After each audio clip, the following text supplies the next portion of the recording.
요즘 사람들의 말을 보면은 말세다, 말세야라는 말을 참 많이 쓰곤 합니다. 세상 돌아가는 이 형편을 보면 진짜 그런 말이 나올 법도 하지요. 뉴스마다 나라와 나라 사이에 전쟁이 일어나고 지진과 홍수, 또 부정부패, 거짓 뉴스와 각종 사고 소식이 끊이지 않지요. 이로 인해 사람들 마음속에는 두려움이 마음 깊이 뿌리 내리고 있습니다. 얼마 전 전 세계를 흔든 한국 드라마 오징어 게임이라는 그 드라마를 여러분 다 기억하실 것입니다. 저는 1편만 보고 그냥 너무 좀 잔인한 스토리다라고 생각하고 더 이상 보지는 않았습니다. 근데 얼마 전 이 외국 평론가가 이렇게 오징어 게임 드라마를 평을 하더라고요. 오징어 게임은 암울한 한국 정치와 경제 상황 속에서 한국 사람들이 느끼는 절망과 이 좌절감을 상징적으로 잘 보여주고 있다라는 평가를 들을 때 저도 모르게 고개를 끄덕이게 되었습니다. 이 드라마 속 사람들은 어떤 모습이었습니까? 서로 속이고 또 서로 돈 때문에 친구 간에 배신하고 인간의 생명을 파리 목숨보다 더 못하게 여기다가 결국 인간다움마저 잃어버리지 않았습니까? 이것이 지금 우리의 모습과 너무나 흡사합니다. 세상은 더 각박해지고 욕심은 판을 치고 사랑보다는 이익이 먼저가 되고 양심은 온데간데 없이 사라지고 진실은 철저히 왜곡된 채 힘 있는 자들만이 살아남는 그러한 세상이 혹시 저와 여러분들이 살고 있는 세상은 아닌지요? 그러나 성도 여러분, 절망하지 마십시오. 하나님께서 세상을 창조하셨고 이 역사의 마침표를 찍으실 분도 바로 하나님이십니다. 악한 자들이 득세하는 듯 보이고 또 불의한 자들이 더 승리하는 것처럼 보이지만 하나님께서는 그 가운데에서도 여전히 일하고 계시며 그분의 때가 차면 반드시 심판하시고 의인 또한 세우시고 악인은 벌하실 것입니다. 오늘 우리가 보는 이 다니엘서 12장은 바로 그 마지막 날에 대한 예언이지요. 주전 536년 페르시아 왕 구레스 3년에 이 90세가 가까이 다가가는 이 다니엘이 히데겔 강가에서 기도하던 중 환상을 보았고 그 환상 속에서 그는 이 마지막의 대환란과 구원 그리고 별처럼 영원히 빛날 성도들의 모습을 보았던 것입니다. 성경은 마지막 날에 여러 가지 징조가 있을 것이라고 미리 말씀하지 않았습니까? 많은 사람이 빨리 왕래하며 지식이 더하리라. 이 다니엘서 12장 4절에 나오는 말씀인데요. 이 말씀과 같이 교통과 정보 또 통신이 놀랍게 발전하고 있지 않습니까? 예전 같으면 미국에서 한국까지 오는 거리가 적어도 한 달 동안 배를 타야 됐다고 합니다. 그런데 지금은 어떻습니까? 거의 12시간, 조금 더 걸리면 14시간, 16시간 안에 하루 안에는 미국에 도착할 수 있는 것이죠. 또 여러분, 지구 반대편에 있는 가족이나 자녀들이 있다면 그들의 얼굴을 보고 싶을 때 어떡합니까? 전화기만 들면 이 스마트폰만 있으면 지구 반대편에 있는 그 가족들, 자녀들 얼굴은 언제든지 볼 수 있다는 것이죠. 그러나 지식은 넘치는데 지혜는 사라지고 정보는 빠른데 진리에는 희미해져 사람들의 마음을 더욱더 불안해하게 한다는 것입니다. 무엇이 진짜인지 분간하기 어려운 이 마지막 시대에 성경은요, 적그리스도의 세력이 득세하고 성도들의 믿음 때문에 이 환난을 당할 것이라고 경고하고 있습니다. 그렇다면 하나님은 이 마지막 날을 살아가는 성도들에게 어떤 모습을 요구하고 계시고 또 우리는 어떻게 이 마지막 날을 준비해야 될지 오늘 말씀 가운데 찾아볼 수 있기를 축복합니다. 첫째, 환난 속에서 정결케 되는 성도의 모습입니다. 그때의 내 민족을 호위하는 큰 군주 미가엘이 일어날 것이요. 1절의 말씀인데요. 미가엘은 천군 천사를 총괄하는 사령관입니다. 즉 하나님의 군대를 이끄는 천사장이지요. 그런데 하나님께서 이 미가엘을 일으키는 것은 마지막 날 사탄의 공격이 극심해져서 이 영적인 전쟁이 본격적으로 벌어진다는 그 뜻을 말하고 있습니다. 저희 한번 요한계시록 12장 7절에서 8절, 여기에도 영적 전쟁에 대한 묘사를 나타내고 있는데요. 같이 읽어보겠습니다. 시작. 하늘에 전쟁이 있으니 미가엘과 그의 사자들이 용과 더불어 싸울새 용과 그의 사자들도 싸우나 이기지 못하여 다시 하늘에서 그들이 있을 곳을 얻지 못한지라. 아멘. 여기서 용은 사탄, 루시퍼를 상징하죠. 사탄은 하늘 전쟁에서 패배하고 땅으로 쫓겨났습니다. 그리고 자신의 때가 얼마 남지 않았다는 것을 알고 마지막 최악의 발악을 하면서 교회와 이 성도들에게 총공세를 펼치고 있습니다. 그래서 사람과 사람 사이가 갈라지고 민족과 민족 사이가 싸우게 되고 남과 북이 갈라지게 되고 가진 자와 없는 자가 원수가 되고 심지어 우리 교회 안에 분열과 다툼이 일어나게 되는 것입니다. 이 모든 혼란의 배후에는 바로 보이지 않는 이 마귀의 손이 역사하는 영적 전쟁이라는 것이죠. 그러나 이 영적 전쟁에 깨어있는 자는 반드시 은혜가 될 것입니다. 다니엘서 12장 10절을 한 번 더 같이 읽어보겠습니다. 많은 사람이 연단을 받아 스스로 정결하게 하며 희게 할 것이니 악한 사람은 악을 행하리니 악한 자는 아무것도 깨닫지 못하되 오직 지혜 있는 자는 깨달으리라. 아멘. 금이 진짜 순금이 되려면 이 풀무불에 반드시 들어가야 합니다. 마찬가지로 하나님의 백성도 환난과 이 시련을 통과해야지 정금같이 정결하게 다듬어진다는 것이죠. 교회 안에는 알곡과 가라지가 함께 공존하고 있습니다. 세상과 하나님 사이에 양다리를 걸치는 사람들도 교회 안에 있지요. 그러나 이 환난은 가짜 신앙을 걸러내고 참 성도를 드러내려면 어쩔 수 없이 환난의 때를 거쳐야 된다는 것입니다. 그러므로 성도 여러분, 우리가 성도라면 이 환난은 두려워할 대상이 아니라 하나님이 우리를 더욱더 정결하게 하시는 은혜의 시간으로 받아들일 수 있기를 축복합니다. 또한 그 백성 중에서 책에 기록된 자만 구원을 받을 것이라 라고 1절에서 말씀하고 있는데요, 이 책은 어린 양의 생명책입니다. 단지 교회만 출석한다고 해서 그 이름이 자동적으로 이 생명책에 기록되지는 않는다는 거 아실 것입니다. 그 생명책에 이름이 기록되려면 예수 그리스도 보혈로 죄가 깨끗이 해결된 자, 예수 그리스도 피로 거듭난 자만이 그 생명책에 이름이 기록되는 줄 믿습니다. 요한계시록 21장 27절 말씀도 같이 한번 읽어보겠습니다. 시작. 무엇이든지 속된 것이나 가증한 일 또는 거짓말하는 자는 결코 그리로 들어가지 못하되 오직 어린 양의 생명책에 기록된 자들만 들어가리라. 아멘. 그렇습니다. 우리 자신이 흠이 없는 완전한 존재여서가 아니라 예수 그리스도 보혈로 모든 죄가 해결되었기에 이 천국에 들어가는 자격을 얻은 것입니다. 예수 그리스도의 의로움의 옷을 입었기에 소망 없는 우리를 보시는 것이 아니라 예수 그리스도를 보는 것이지요. 이것이 복음이요 은혜인 것입니다. 반대로 이 안타까운 사실은 교회는 다니는데 어린 양의 이 생명책에 이름이 없는 자가 있다는 사실입니다. 그런 사람은 마지막 날 반드시 하나님의 심판대 앞에 서게 되지만 아무 변명도 통하지 않습니다. 저희 한번 예수님께서 말씀하신 마태복음 13장 40절에서 42절 말씀을 한번 읽어보도록 하겠습니다. 시작. 그런즉 불에 사를 것 같이 세상 끝에도 그러하리라. 인자가 그 천사들을 보내리니 그들이 그 나라에서 모든 넘어지게 하는 것과 또 불법을 행하는 자들을 거두어내어 풀무불에 던져 넣으리니 거기서 울며 이를 갈게 되리라. 아멘. 예수님은 하나님의 말씀을 거부하고 자기 마음대로 살아가는 사람들, 다른 이들을 어떤 형태로든 넘어지게 하는 자들, 이들은 바로 가라지 같은 사람들이라고 말씀하고 있습니다.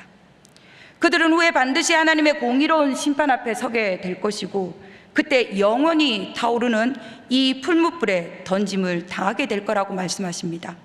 그러므로 오늘 우리에게 닥친 이 환난을 너무 두려움에 사로잡히지 마시고 하나님이 우리를 정결하게 하시고 천국 시민으로 세워가는 이 정결의 가정으로 받아들이며 내 수준만큼 사는 인생이 아니라 하나님의 능력만큼 걸어가는 믿음의 성도들이 될 수 있기를 주님의 이름으로 축복합니다. 둘째, 어린 양의 생명책에 기록된 모든 자가 구원과 부활을 얻는 성도입니다. 저희 한번 2절 말씀 읽어보겠습니다. 시작. 땅의 티끌 가운데서 자는 자 중에서 많은 사람이 깨어나 영생을 받는 자도 있겠고 수치를 당하여서 영원히 부끄러움을 당할 자도 있을 것이며. 아멘. 마지막 날에 두 부류가 나눠진다고 합니다. 구원을 받는 자와 수치를 당하는 자, 영생에 들어가는 자와 영원히 부끄러움을 당하는 자라는 것이죠. 제가 이 설교를 준비하다가 영화 암살을 한번 다시 볼 수 있는 기회가 있었습니다. 마지막 부분에 이정재가 제가 이름을 까먹어 버렸네요. 염석진이라는 역할을 하면서 이정재가 독립운동을 하다가 이제 자신의 안락함을 위해서 함께 싸우던 이 동지를 배신해 버렸습니다. 그래서 그는 일제 앞잡이가 되고 함께 싸우던 동지들을 팔아 넘기게 되었죠. 그리고 세월이 흘러 이 해방이 되었고 친일파를 재판하는 그 가운데 이정재가 무죄로 풀려 나오게 됩니다. 근데 그가 팔아 넘겼던 동지가, 아니 그가 죽었을 거라고 생각했던 동지가 죽지 않고 살아 있었고 무죄 판결을 받고 나오는 이 염석진, 이정재를 골목 안으로 유인하게 됩니다. 배신자 이정재에게 묻지요. 왜 동지를 팔았나? 몰랐으니까, 해방될 줄 몰랐으니까, 알면 내가 그랬겠나? 억울해하면서 외칩니다. 하지만 이건 변명일 뿐이죠. 저희 한번 영상에 이 화면이 잠깐 담겨 있어서 같이 보고 말씀을 전하도록 하겠습니다.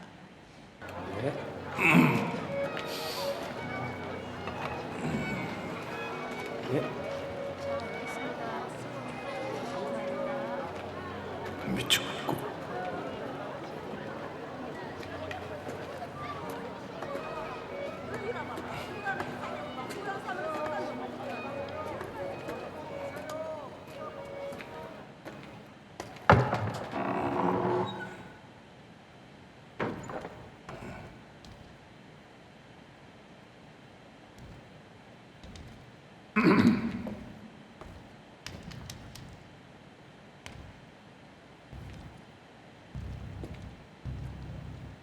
명호?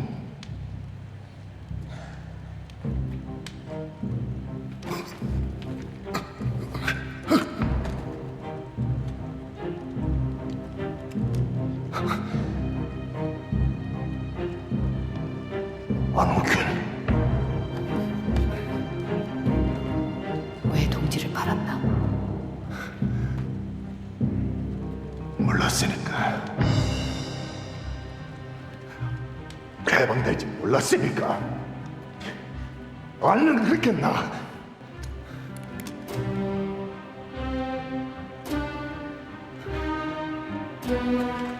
명, 16년 전 임무. 염석진이 밀정이면 죽여라. 지금 수행합니다.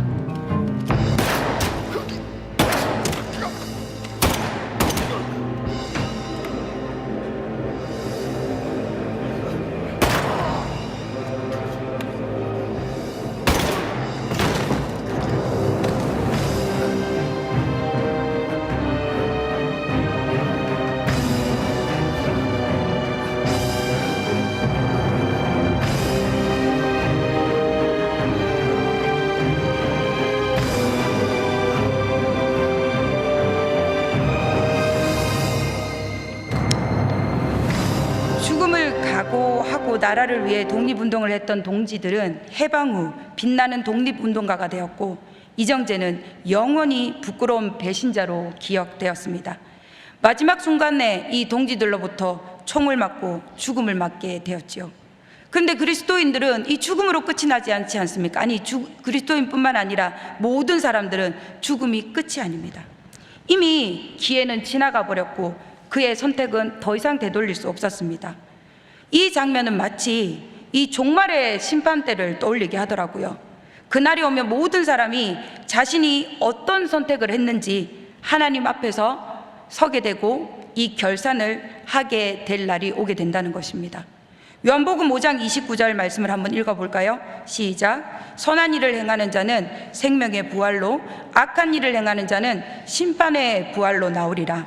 아멘. 이 땅에 사는 동안에 예수를 믿는 사람이나 믿지 않는 사람이 별다른 차이가 그렇게 외관상으로는 없습니다. 함께 일하고 함께 밥을 먹으며 함께 웃으며 살아갑니다. 그러나 이 마지막 날 하나님의 공의로운 심판대 앞에 서는 그 순간에 하늘과 땅만큼 차이가 날 것이라는 것이죠. 예수를 믿지 않는 사람은 이렇게 말합니다. 그래, 예수를 믿는 사람들은 부활해서 천국 가면 되잖아. 나는 그냥 이 땅에서 이 생에서 잘 먹고 잘 살다가 죽으면 그만이지. 하지만 그것은 정말 착각입니다. 불신자라고 해서 가만히 내버려 두는 것이 아니지요. 불신자도 모두가 함께 부활하지만 신자의 부활은 생명의 부활인 반면에 이 불신자의 부활은 심판의 부활밖에 없습니다. 그들은 영원한 이 지옥불로 떨어질 수밖에 없다는 것이죠. 믿는 자는 어린 양의 잔치에 참여하여 모든 눈물을 닦아주시는 하나님의 얼굴을 대면하고 이 영광의 면류관을 받게 되지만, 믿지 않는 자는 하나님의 심판대 앞에 서서 영원한 이 분리의 길을 걷게 된다는 것입니다. 그러니 어린 양의 생명책에 이름이 기록되어 불린다는 것이 얼마나 큰 축복인지 여러분 아십니까? 그날은 세상의 종말이 아니라 성도들에게 축제의 날이 될 것입니다. 미국의 한 마을에 이 새로 부임한 선생님이 있었습니다. 첫날 이 부임해서 반 아이들에게 가서 이름을 한 명 한 명 출석부를 부르며 호명합니다. 찰스 그러면 Yes, here I am. 그리고 또 지미 이러면 Yes, here I am 이라고 아이들이 한 사람 한 사람 대답했습니다. 거의 다 불러갈 때쯤 크리스토퍼라고 부르자 아무 대답이 없습니다. 2번, 3번 불러봤는데 대답이 없었습니다. 알고 보니 그 아이는 어머니를 일찍 여의고 아버지는 술에 취해 그냥 자신을 방황하는 그런 신세로 놔둬버리고 아이는 전혀 돌보지 않았습니다. 집안은 엉망이었고 아이는 늘 굶주린 채 학교를 빠져버렸습니다.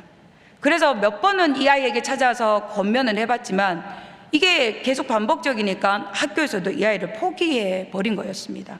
그런데 이 선생님은 그냥 이 아이를 지나칠 수 없었던 것입니다.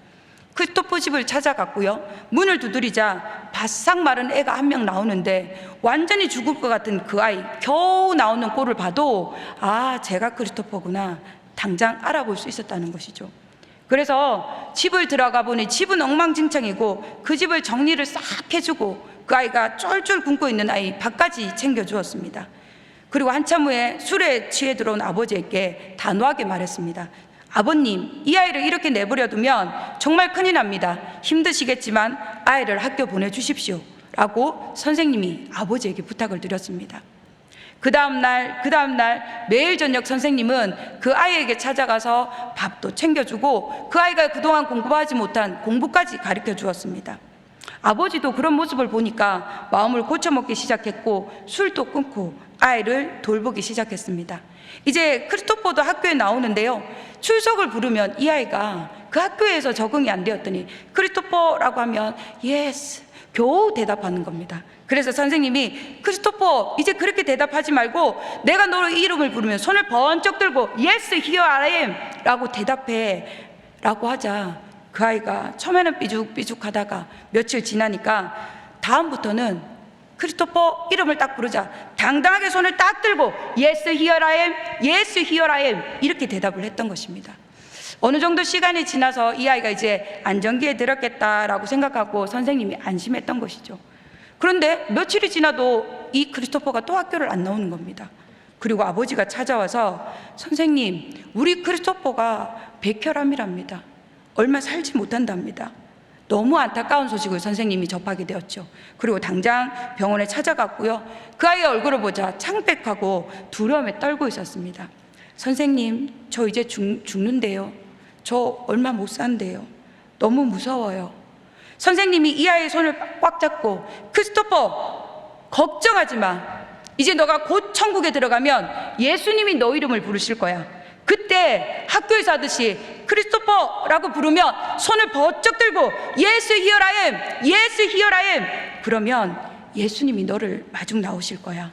그리고 내 손을 잡고 천국으로 데려가실 거야. 크리스토퍼는 눈물을 머금고 고개를 끄덕이며 그 말을 수없이 연습했다고 합니다. Yes, here I am. Yes, here I am. 그리고 그날 밤 그는 조용히 미소를 지으며 하늘나라로 갔습니다. 사랑하는 성도 여러분, 마지막 날의 부활이란 무엇입니까?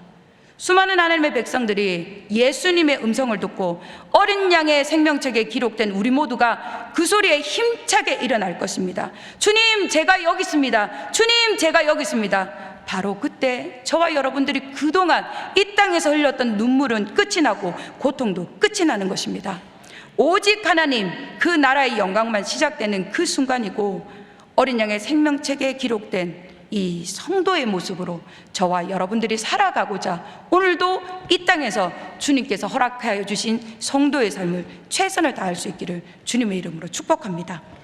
셋째, 별과 같이 영원토록 빛나는 성도의 삶입니다. 3절 말씀을 같이 읽어보겠습니다. 시작. 지혜 있는 자는 궁창의 빛과 같이 빛날 것이요,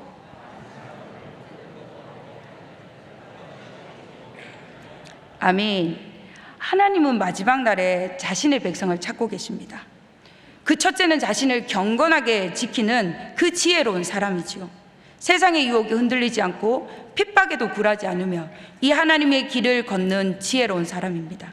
하나님은 이러한 사람이 하늘의 궁창처럼 이 별처럼 빛나는 인생이 될 것이라 말씀하고 있습니다. 그런데 이보다 더 칭찬을 받는 사람이 누구겠습니까? 그것은 자신만 하나님의 길을 걷는 것이 아니라 다른 사람들도 영적으로 변화시키며 거룩한 영향력을 끼치는 그러한 사람입니다. 많은 사람을 옳은 길로 돌아오게 한 자는 하늘의 별과 같이 하늘에서 빛나는 스타가 될 것이라 말씀 가운데 우리에게 들려주고 계십니다. 다니엘은 그의 친구 사드락, 메삭, 아벳느고에게 영적으로 도전을 주었고, 그 세 친구는 이 느부갓네살 앞에서 불 가운데 믿음을 굳건히 지켜나가는 그런 영적인 파워를 당당하게 보여주었습니다. 뿐만 아니죠.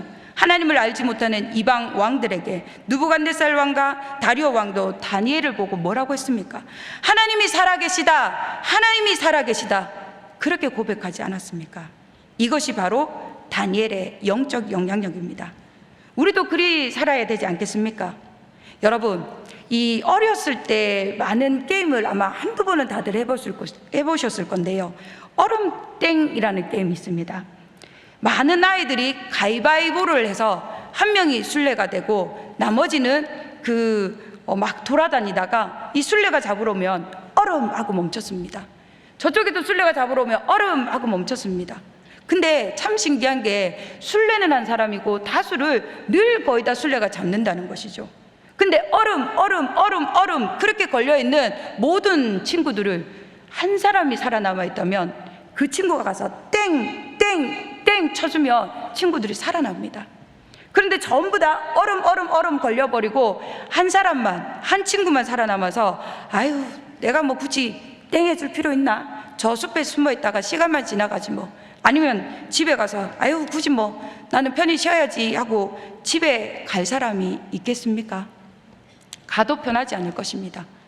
내가 잡히는 한이 있더라도, 내가 죽는 한이 있더라도 내가 가서 땡 해줘야 될 친구들이 있다면 그곳에 가서 이 술래가 나를 따라오더라도 땡 하고 모든 친구들을 살려줘야 된다는 것입니다. 그들에게 내가 살려줘야 될 생명이 있는 것처럼 오늘 하나님께서 저와 여러분들을 먼저 부르시고 하나님께서 우리에게 많은 자들에게 복음을 알지 못하는 그 자들에게 복음을 전하라 주님께서 명령하신다는 것이죠. 이러한 자들이 하늘의 별과 같이 빛나는 존재라고 말씀하고 있습니다. 하나님은 저와 여러분이 세상 속에서 그렇게 살기를 원합니다. 세상에 있으나 마나 한 사람이 아니라 저 사람을 보니 하나님이 살아계시구나, 저 기쁨의 교회를 보니 하나님이 살아계시구나, 이 고백이 주변에서부터 자연스럽게 흘러나오는 인생, 그러한 교회, 그곳이 별처럼 빛나는 하나님의 영광이 머무는 곳, 그리고 그 인생에 하나님이 별처럼 빛나게 하신다고 말씀하고 있습니다. 하나님께서 스타로 인정해 주신다는 것이죠. 우리 교회도 이렇게 별처럼 빛나는 이야기들이 있습니다. 얼마 전에 등록한 모녀가 있는데요, 이 모녀가 우리 교회를 등록하게 된 이유가 무엇입니까? 라고 물어봤습니다. 초등학생 유년부 아이 한 명과 엄마가 이렇게 등록했는데 집에 가만히 있다 보니까 하나님이 진짜 살아계신가? 그것이 궁금하더랍니다. 그래서 몇 날 며칠 이렇게 저렇게 궁리를 해봐도 그 궁금증이 도저히 안 풀리더라는 것이죠. 그래서 그러면 안 되겠다. 그 궁금증을 풀 수 있는 길은 교회밖에 없겠구나. 초신자인 엄마, 초신자인 딸이 교회에 가서 이 궁금증을 한번 풀어보자, 찾아보자 라고 교회를 가려고 남편에게 말을 했다고 합니다. 근데 이 남편도 완전히 초신자고요. 이런 가운데 우리가 내일 기쁨의 교회에 교회를 가려고 한다라고 엄마가 얘기를 하니까 이 아빠가 교회를 가려면 다른 곳 가지 말고 기쁨의 교회를 가라라고 권유를 하더란 겁니다. 왜 그러냐 물어봤더니, 왜 그렇게 대답을 하냐 아내가 물어봤더니, 이 포항 기쁨의 교회가 얼마 전에 영덕 산불이 났을 때 참 좋은 일을 많이 하더라. 그리고 양덕 땅에 기쁨의 교회가 여러 일을 많이 하는데 참 선한 영향력을 끼치더라. 그 교회가 진짜 교회 같더라. 그러면서 남편이 이 교회를 가더라도 다른 곳은 가지 말고 기쁨의 교회를 가라라고 해서 아내가 이 딸을 데리고 기쁨의 교회에 등록하게 되었다는 것이죠. 하나님께서 얼마나 기뻐하시겠습니까? 또 아이가 우리 교회에 등록을 혼자 스스로, 부모님이 우리 교회를 보면은요, 부모님들이 나는 교회를 안 가도 우리 아이들이 왠지 교회를 보내면 사회성도 잘 길러질 것 같고 공동체 생활도 잘할 것 같고 좀 뭔가 발표를 잘할 것 같고, 그래서 교회를 보내는 부모님들이 간간히 있습니다. 근데 이 부모님도 역시 아이를 우리 교회에 보내봤는데 얘가 주일마다 너무 신나하는 거랍니다. 교회를 가는 것이 그냥 마지못해서 가는 것이 아니라 부모님도 없는데 혼자 가는데 그냥 너무 신나하고 교회를 가고 싶어 하더랍니다. 아빠는 완전 초신자, 엄마는 어릴 때 교회를 다녔지만 제대로 다니지 않아서 전혀 제대로 알지 못하는 그러한 상황인데, 그 아들을 보니까 안 되겠다, 우리도 교회를 가야 되겠다라고 하고 그 막내 딸을 데리고 엄마, 아빠 그리고 동생까지 인도자가 4학년짜리 남자아이가 부모를 인도하는 그런 별과 같은, 하나님께서 정말 기뻐하는 그런 우리 아이들이 있다는 것이죠. 이런 일들은 하늘의 별처럼 빛나는 이야기들이 아니겠습니까? 예수님께서 마태복음 13장 43절에 말씀하십니다. 한번 읽어보겠습니다. 그때에 의인들은 자기 아버지 나라에서 해와 같이 빛나리라. 귀 있는 자라 들으라. 예수님께서 이 알곡과 가라지가 함께 자라지만 하나님은 당장 가라지를 뽑지 않으십니다. 고대 근동에는 알곡이 잘 자라는 곳마다 이웃이 한 곳에 너무 잘 자라니까 나쁜 마음을 품고 밤에 몰래 이 가라지를 이 알곡 위에 뿌리고 도망을 간다는 것이죠. 저 화면에 봐도 가라지하고 알곡이 크게 비교가 안 되지요. 언개 알곡인지 언개 가라지인지. 근데 이 가라지는 독성이 너무 강해서 이 잘못 먹으면 구토도 유발하기도 하고 생명에 지장을 줄 수도 있다고 합니다. 그런 가라지는 이 알곡에, 이 뿌리에 총총총 감겨가지고 그렇게 겨우 생명을 유지하면서 알곡의 모든 영양분까지 다 빨아당기는 그런 존재라는 것이죠. 이 가라지를 보고 종들이 말합니다. 저것을 가라지를 뽑아버릴까요? 가라지를 뽑아 없애버릴까요? 라고 하자 주인이 종들이 말한 것처럼 그리하지 아니하고 가라지를 뽑다가 이 알곡까지 다칠까 염려하여 추수 때까지 함께 자라게 두라고 명령하십니다. 그리고 마지막 날에 이 가라지를 싹 뽑아서 풀무불에 던져놓고 의인들은 이 아버지 나라, 하나님 나라의 해처럼 빛나게 할 것이라 라고 주님께서 말씀하십니다. 사랑하는 성도 여러분, 그리스도 안에 숨겨진 이 천국의 자녀들은 영원토록 하나님 나라에 빛나는 그러한 존재가 될 것입니다. 다시 말해 이 복음의 씨앗을 뿌려 많은 사람들을 천국으로 인도하는 사람, 즉 하나님 나라로 인도하는 사람은 영원히 빛나게 될 것이라 주님이 말씀하고 있지요. 아직 심판의 날은 다가오지 않았습니다. 하나님께서 심판을 미루고 계시다는 것은 우리에게 여전히 은혜의 시간이 남아있다는 것을 의미하고 있습니다. 그러므로 지금 우리는 우리에게 주어진 이 은혜의 때, 구원의 시기라는 것을 기억하고 하나님의 심판이 지연되고 있는 이 오늘날 복음의 씨앗을 계속해서 뿌려야 될 때라고 생각합니다. 그리하여 많은 사람들을 오른대로 돌아오게 하는 자, 하늘의 별과 같이 영원히 빛나게 되는 그러한 자로 세워지길 하나님께서 원하시는 것이죠. 별은 어두울 때 더욱더 빛이 납니다. 지금 세상이 어둡고 이 혼란스러울 때 더욱더 빛나는 성도들이 되어서 많은 자들에게 복음을 전하는 그런 통로가 될 수 있기를 축복합니다. 그런데 우리가 이렇게 빛나지 못하는 이유가 무엇입니까? 그것은 자꾸 땅만 바라보기 때문입니다. 세상 문제, 이 사람들의 시선, 현실에 대한 두려움에만 집중하기 때문에 그렇게 빛을 내지 못하고 오히려 어둠 속에 묻혀 산다는 것이죠. 지금 어두운 때입니다. 빛이 사라진 때입니다. 작은 빛이 하나 들어가면 그 어두운 빛을 환히 밝히는 것처럼 저와 여러분들이 들어가 어두운 세상을 환히 밝히며 그 가운데 선한 영향, 빛을 전하는, 복음을 전하는 그런 생명력을 전하는 저와 여러분들이 될 수 있기를 축복합니다. 사도 바울이 이렇게 외치지요.